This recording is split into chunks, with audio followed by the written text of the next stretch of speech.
Imagine a lighthouse, but not in water or near the shore.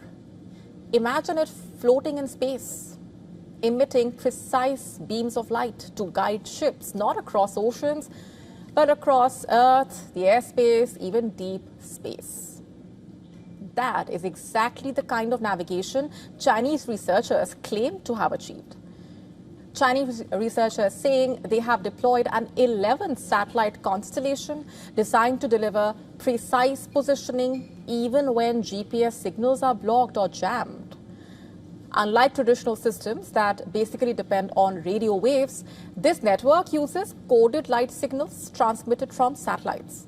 The concept is quite simple. Satellites emit powerful coded beams of light towards planet Earth. Ground-based receivers capture these signals and calculate their position using the direction of the incoming light and the known location of the satellites. This approach offers a key, unique advantage. Light travels in straight, narrow paths, making it significantly more resistant to interference than radio signals, and that makes it especially useful in contested environments where GPS disruption is common. Optical navigation has already seen use in modern conflicts, including the ongoing war in West Asia, helping drones operate in GPS-denied zones. The system also improves on traditional star-based navigation instead of relying on faint and distant celestial objects. It uses controlled, bright sources, allowing for much higher accuracy. However, the technology is not without challenges. It requires a clear line of sight, meaning weather conditions like clouds or physical obstructions can impact performance. For now, it is designed to complement GPS rather than actually replace it. Looking ahead, researchers aim to integrate this system with existing communication networks to support navigation in difficult environments like tunnels or dense urban areas. And there are plans also to extend its use into deep space, where even a single orbiting satellite could guide missions to the moon and beyond. Flying within India will get more passenger-friendly from the 20th of April. The DGCA has mandated that airlines must make at least 60% of seats on every flight available without any extra charge. This move basically comes after the Ministry of Civil Aviation intervened amid the rising complaints over high seat selection fees.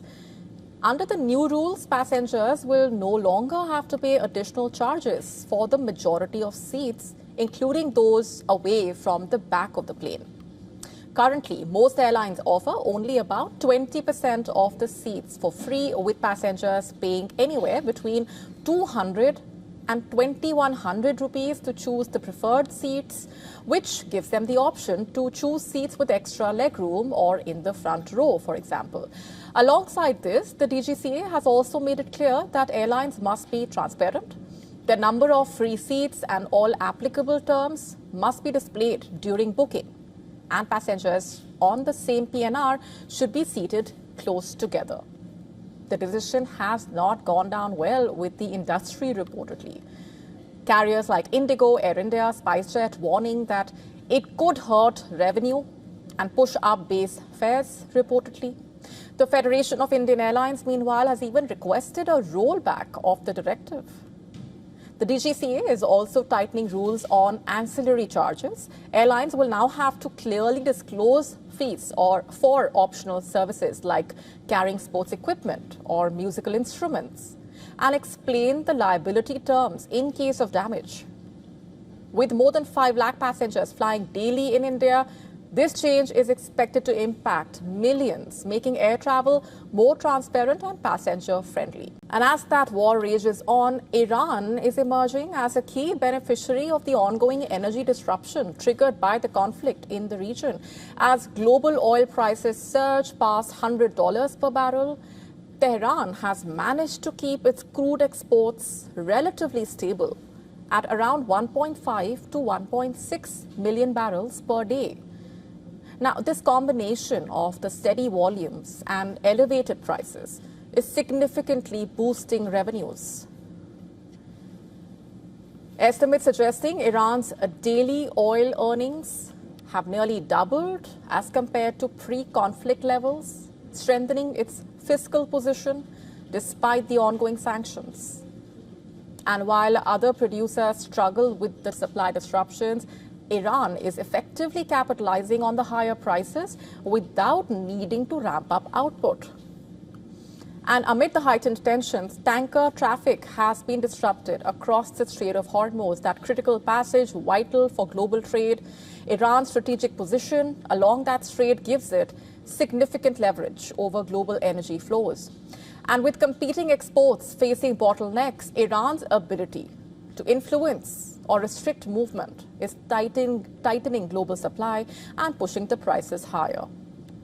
And despite sanctions, Iran's oil exports continue through a well-established network of unofficial channels, a large shadow fleet of tankers reportedly, and discounted crude sales, particularly to Asian buyers, have helped sustain export volumes. As supply from other producers becomes rather uncertain, buyers are increasingly turning to the available and consistent sources. And this is, of course, allowing Iran to maintain its market presence even in this volatile environment. So the Americans are in a serious predicament here. And it seems that, as the saying goes, the easiest option for them, the least costly option for them, is to allow their enemy to continue selling oil and to continue earning money from its biggest exports, because the alternative would be much worse. The ultimate dream of making gold from other metals like lead, the quest of the ages, has been achieved by accident in a high-speed collision of heavy metal beneath the Swiss-French border. Physicists seeking the dawn of time have stumbled upon the philosopher's stone. Humanity's oldest dream is no longer a myth. Our next report breaking this down.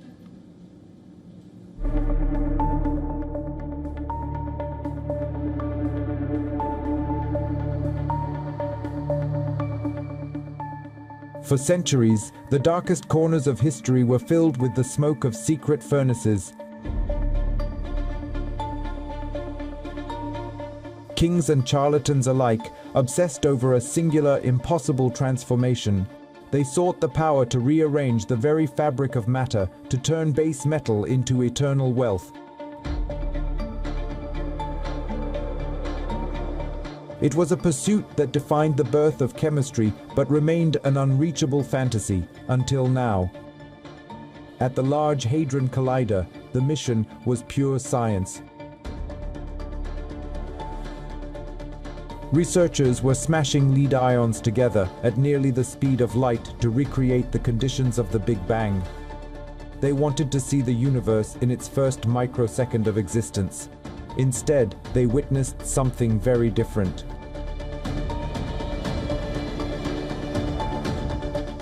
In the subatomic chaos of a high-energy collision, the lead atoms underwent a violent metamorphosis. As protons and neutrons were stripped away in the heat of 1 trillion degrees,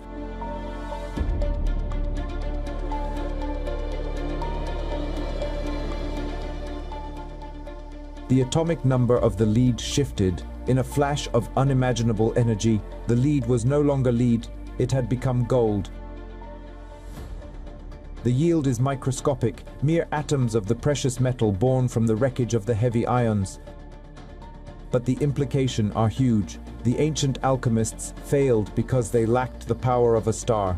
CERN has that power. By chasing the origin of everything, they have finally mastered the ancient art of making gold. Bureau Report, WION World is one.